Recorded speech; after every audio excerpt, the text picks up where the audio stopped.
دہ نہیں ہوں گی آخرت میں؟ اللہ تعالیٰ کے ہاں تو جواب دہ ہیں وہ بھی اور ہم بھی، اور اپنے اپنے حصے جتنا جتنا جس کا رول ہے اتنا اتنا سارے جواب دہ ہوں گے۔ اس میں جو پروسیجرل کچھ باتیں میں آپ کے سامنے رکھ سکتا ہوں، اسی میرا طریقہ وہی ہے، ججمنٹ آپ خود دے دیں۔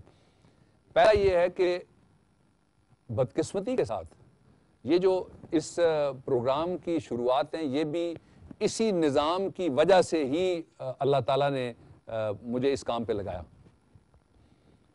جو قرآن حکیم کے اندر قوانین موجود ہیں یا جو ایکسیپٹڈ ورشنز آف حدیث کے اندر قوانین موجود ہیں، ان قوانین کو کوڈیفائی نہیں کیا گیا، یعنی ان قوانین کو بک کی صورت میں نہ آپ کو، اگر آپ کہیں کہ فلاں ایشو کے اوپر قوانین آپ ایک کتاب اٹھائیں تو سارے آپ کو مل جائیں گے، وہ کام بدقسمتی کے ساتھ نہیں ہو سکا، اور کوڈیفیکیشن جو ہے وہ پارلیمنٹ کرتی ہے، اور وہ کام پاکستان میں نہیں ہو سکا۔ اس کے اوپر باقی سارا کچھ ہوا، وہ کام نہیں ہوا، میں اس تفصیل میں نہیں پڑھنا چاہتا، ایک۔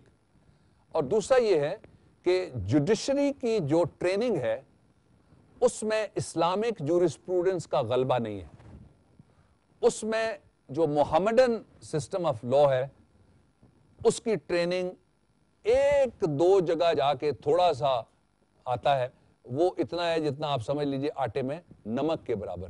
جواب دہی کا احساس پیدا کرنے کے لیے، یا فیڈرل جوڈیشل اکیڈمی والے بھی سن رہے ہیں، باقی بھی سن رہے ہیں، اور میں نے پہلے بھی ایک دفعہ عرض کیا ہے کہ اس راستے پہ نکلنے کی ضرورت ہے، اس لیے کہ جب ہم کہتے ہیں کہ قرآن ایک کوڈ آف لائف ہے تو لائف کا بہت امپورٹنٹ حصہ انصاف انسانوں کے درمیان ہے۔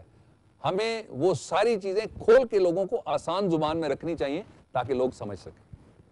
جی، لاز اینڈ قرآن میں آج کے ٹاپک کے حوالے سے خواتین حضرات سوالات و جوابات کا سلسلہ جاری ہے۔ جی، آپ پوچھنا چاہ رہی ہیں کویسچن؟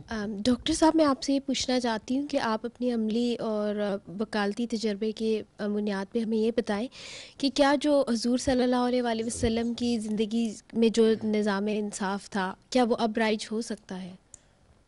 میں میڈم آپ سے عرض کروں کہ نہ صرف وہ رائج ہو سکتا ہے بلکہ بے شمار ملکوں میں وہ رائج ہے۔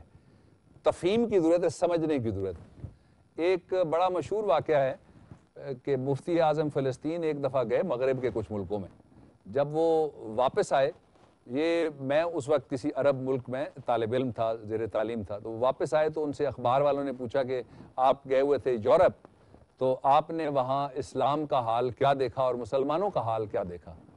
تو انہوں نے کہا جی کہ میں نے وہاں ہر طرف اسلام ہی اسلام دیکھا لیکن مجھے مسلمان نہیں ملے، بہت کم تھے۔ تو انہوں نے کہا کہ آدھا سوال آپ نے پوچھا، بعد میں اپنی طرف سے والنٹیئر جواب دیتا ہوں۔ تو والنٹیئر جواب یہ تھا، انہوں نے کہا میں واپس آیا ہوں، میرے ہر طرف مسلمان ہی مسلمان ہیں، اسلام غریب الوطن ہے۔ یہ بڑے سوچنے والی بات ہے۔ مثلا صفائی آدھا ایمان ہے۔ ہم جہاں جس بیسن کے اوپر ہاتھ منہ دھو کے آتے ہیں دوسرا وہاں کھڑا نہیں ہو سکتا جا کے، جہاں ہم وضو کر کے نکلتے ہیں دوسرا وہاں دیکھ نہیں سکتا، گھس نہیں سکتا۔ کس نے ہمیں منع کرایا کہ ہم صاف نہ رکھیں اپنے ماحول کو؟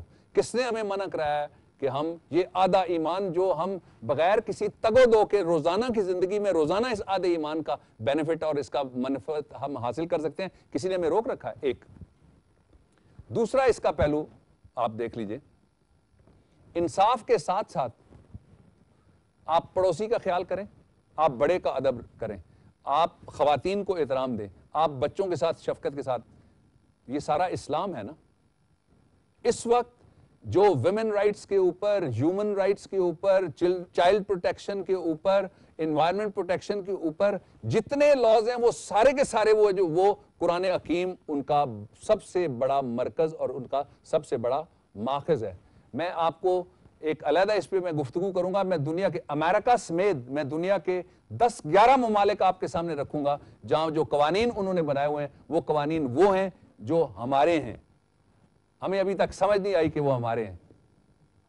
وہ اس کتاب میں سے جو اللہ تعالیٰ نے کتاب ہمارے نبی اکرم صلی اللہ علیہ وآلہ وسلم کے اوپر نازل کی، میں پھر گزارش کروں گا بہن اس کو کھولنے کی ضرورت ہے اور ترجمے کے ساتھ۔ اگلے سوال کی جانب بڑھتے ہیں۔